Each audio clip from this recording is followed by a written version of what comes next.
French President Emmanuel Macron has said he has convinced Donald Trump to keep troops in Syria as he defended the use of air strikes in the wake of an apparent chemical attack in Syria.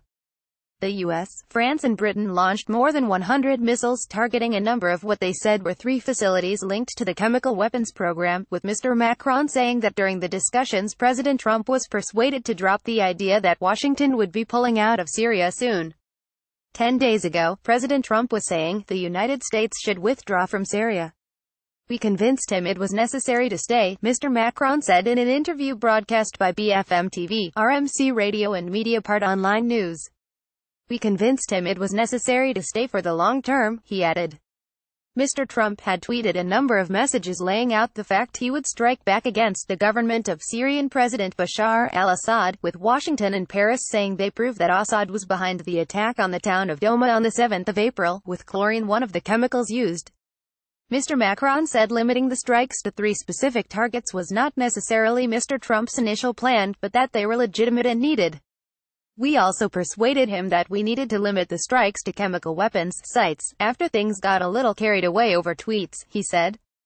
"We had reached a point where these strikes were necessary to give back the international community some credibility," he added. Responding to Mr. Macron, Mr. Trump said the U.S. still wants its forces to return home from Syria as soon as possible. "The U.S. mission has not changed. The president has been clear that he wants U.S. forces to come home as quickly as possible," White House spokeswoman Sarah Sanders said in a statement.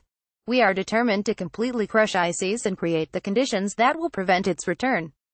In addition, we expect our regional allies and partners to take greater responsibility both militarily and financially for securing the region," she said. France has been at the forefront of efforts to try to find a solution to the crisis in Syria. Mr. Macron said he had no plans to change next month's trip to Russia, which backs the Syrian government politically and militarily, in order to find a political solution, even though Moscow had made itself complicit in Assad's actions, he said. "Of course they are complicit. They have not used chlorine themselves, but they have methodically built the international community's inability to act through diplomatic channels to stop the use of chemical weapons," Mr. Macron said. Syria airstrikes, how events unfolded. Mr. Macron's intervention comes as the US, UK and France push a draft resolution ahead of a meeting of the UN Security Council on Monday, which includes a proposal for an independent investigation into alleged chemical weapons attacks that identifies those responsible. Both the Syrian government and its ally Russia have denied involvement in the chemical attack. On Saturday, the UN Security Council rejected a separate resolution tabled by Russia calling for condemnation of aggression by the US and its allies. Only 3 countries, Russia, China and Bolivia, voted in favor of the resolution at the end of an emergency meeting. 8 countries voted against and 3 abstained. In terms of the wider Syrian civil war, French Foreign Minister Jean-Yves Le Drian warned of a humanitarian disaster in the rebel-controlled Syrian city of Idlib.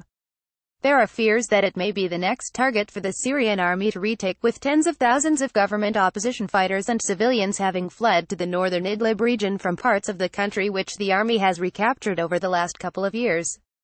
Those in control of Idlib include both jihadi factions and nationalist rebels. The dominant force there is Hayat Tahrir al-Sham, an Islamist alliance spearheaded by the former al-Qaeda affiliate in Syria. Mr. Le Drian said in an interview with French weekly Le Journal du Dimanche that Idlib now has some 2 million inhabitants, including hundreds of thousands of Syrians evacuated from rebel-held cities taken back by the Syrian regime. There is a risk of a new humanitarian disaster. Idlib's fate must be settled by a political process, which includes disarming the militias, Mr. Le Drian said. Reuters contributed to this report. More about Syria. Douma Donald Trump Emmanuel Macron reuse content.